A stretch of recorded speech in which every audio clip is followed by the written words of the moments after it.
Assalamualaikum, salam Malaysia Madani. Saya Hamam Yusof dalam ringkas 8 pagi.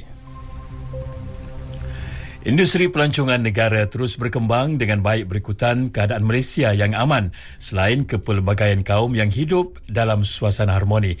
Perdana Menteri Datuk Seri Anwar Ibrahim berkata kepelbagaian kaum yang kaya dengan budaya dari seluruh negeri di Malaysia merupakan satu kebanggaan yang wajar dipertahankan semua rakyat.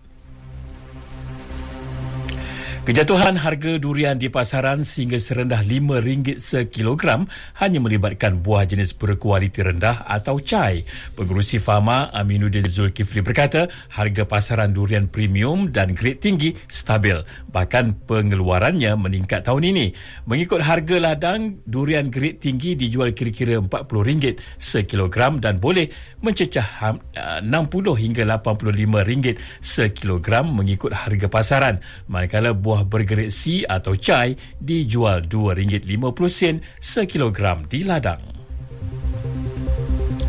500 pelajar dalam Parlimen Padang Rengas di Perak menerima bantuan menerusi program sumbangan kasih madani kembali ke sekolah 2026. Sejumlah RM50,000 diperuntuk sebagai usaha meringankan beban keluarga berkenaan menjelang sesi persekolahan.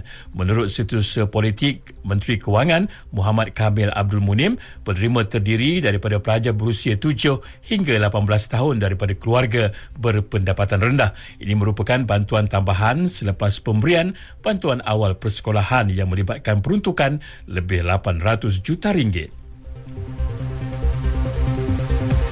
Reman terhadap suspek kes letupan di Desa Palman nilai 22 Disember lepas disambung 7 hari bermula hari ini. Ketua Polis Negeri Sembilan Dato' Al-Zafni Ahmad berkata perintah reman terhadap lelaki itu dikeluarkan selepas tempoh reman berakhir semalam.